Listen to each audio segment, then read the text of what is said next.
In 2013, in January, me and my friends were sitting on the university bench, and at that time, 3 rockets landed in a university building. In that explosion, 86 students died, and 162 people had fatal injuries. In that moment, in the explosion, I saw 3 of my colleagues losing their head in front of me. And I had to, go into my dorms at that moment, and I was in my room for a week trying to process what happened. I packed my stuff, I quit university, and I went back to Raqqa City, where I thought that I'm going to wait until things are going to be calm and I can go back, to school. But no, in August, ISIS came and took over the city after huge fights between the rebellists and, the regime in the city. We and my family, we tried to stay there. We thought it's going to be temporary. We thought that it's just going to, pass. But no, ISIS started practicing their extreme Islamic ways, their executions, like people who smoke, people who doesn't, fast, or like people who just do things that shouldn't do in their ways. So me and my family, we packed our things and we fled we took I took my important art supplies, my really precious drawings, and my sister took her books, my brother took his PlayStation, my mom had small Samsonite bags, had everything, that certificate and all the important papers. And when we fled we took the bus and we fled the city, I was trying to process about what's been happening for the last 2 years in my life. Seeing everything, blood and, bodies and flesh and everything. And how I want to talk about these things, and especially being in Syria and the Middle Eastern countries, going to a psychiatrist and talks about these issues is not something okay, because it's like a social suicide, because people will point at you as a crazy person. So, and for me, in my case, I was the bigger brother, and my dad was always traveling, so I had to stay strong for the family. I had to keep everything inside of me and act tough for them. We reached a city called Salamia. We wanted, to settle down until we gonna think about what we're gonna do next. I start having this idea in my head that how should I, talk about these things? How can I express what I've been going through and the things that I've seen? So, for me, I'm an artist, so I was, being in the comics, doing a lot of comics back then. So I created a comic. It was called Blood Vibe. And this comic, it talks about a kid called Morida. Of course, it's in a manga style, which is Japanese, so the names are in Japanese, but the writing is in Arabic.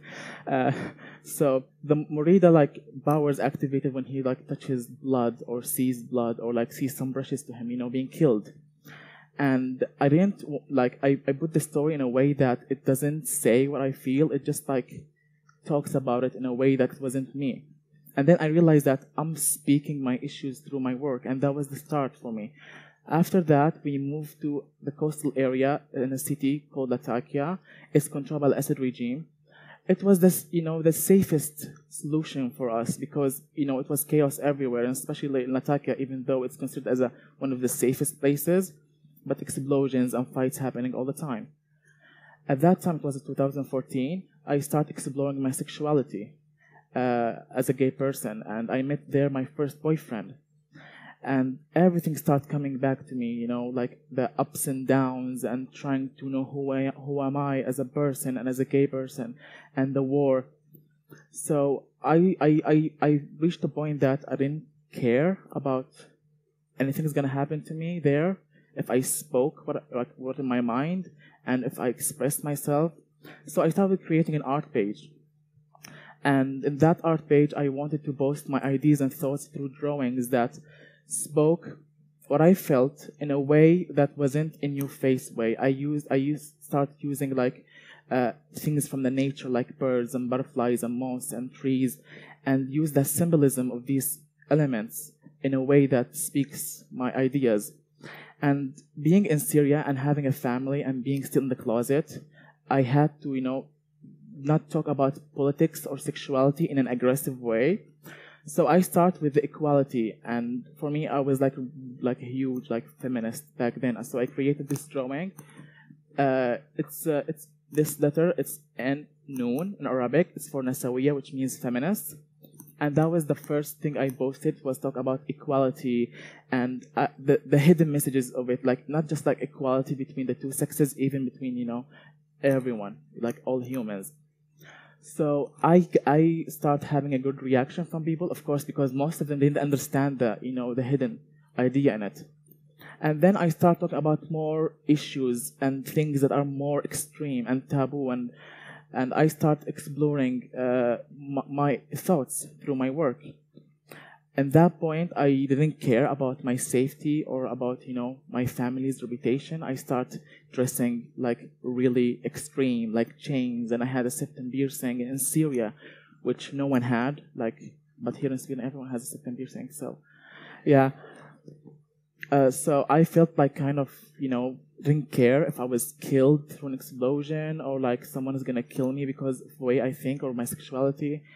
But my family starts realizing that I'm being too much. And so behind my back, they sold everything they have.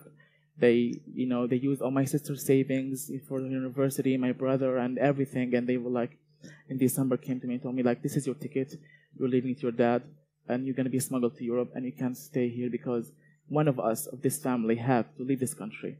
At least one should be safe. So I took the flight. I went to Turkey. I stayed with my dad for 2 weeks, and then we started arranging with a smuggler. And in January, the journey started. I went to the checkpoint in Izmir, and there I saw 3 rubber boats, and there were like around 200 people. And small rubber boats, each boat only fits for 20 people, and we were like 50, like 200, people. And everyone like had huge bags and stuff. It's like they were going on a picnic or moving, and I had like a small backpack, and everyone started telling me like, why don't you have like stuff with you? And I was like, yes, like my bag had my Barbara Streisand LP, my 50 Shades of Grey book, my Bjork CD, and my Lady Gaga CD, and my important really paintings that I made, like these kind of couple of paintings.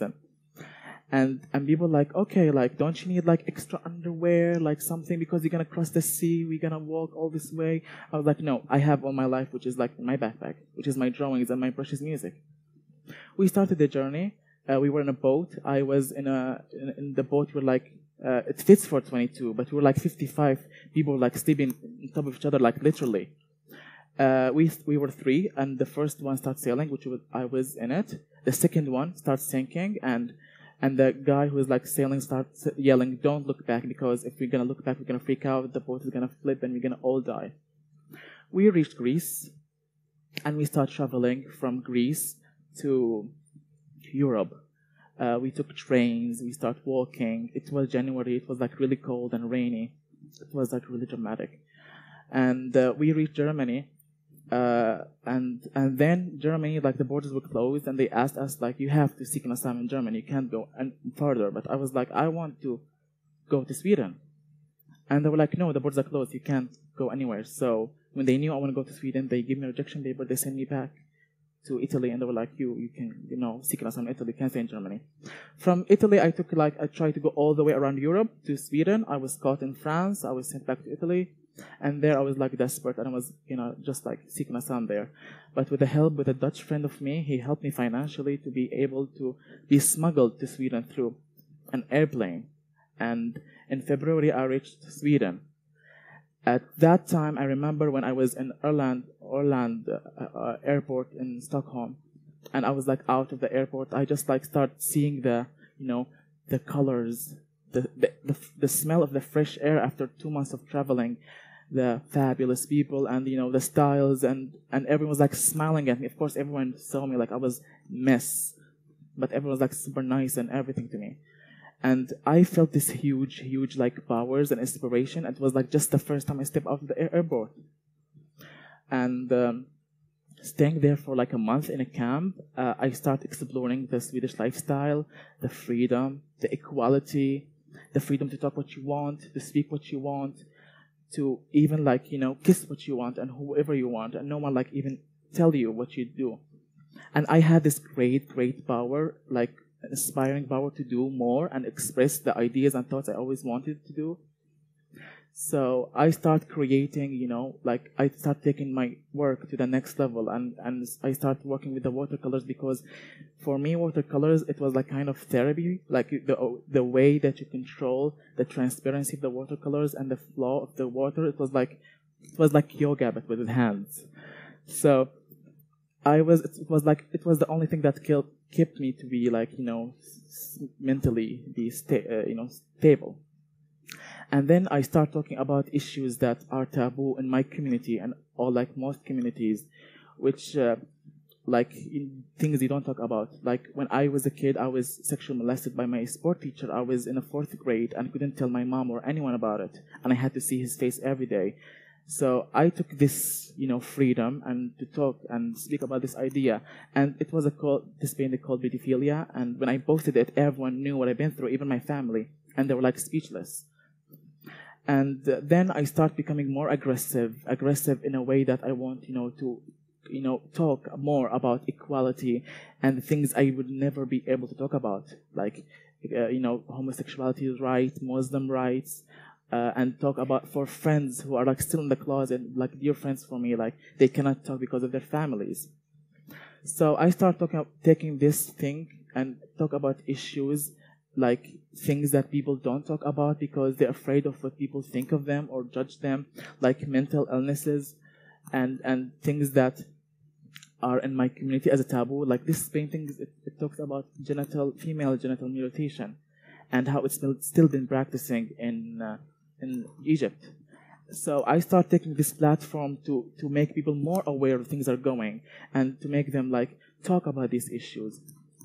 And this painting is talks about schizophrenia and these mental issues. Like I had a purpose that I want people to talk about their issues, their problems, because these things I was never been able to talk about because where I was living and the limited freedom I had, and because I believe that once you talk about these things, you will be free, you will be able to do more, you will be able to achieve yourself as a person, as a human being, and be creative and be great as an artist or whatever you do.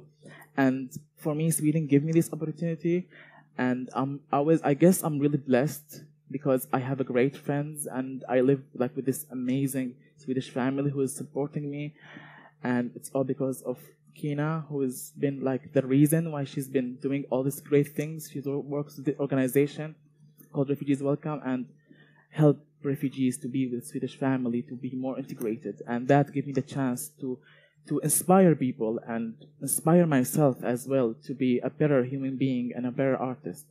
Thank you so much.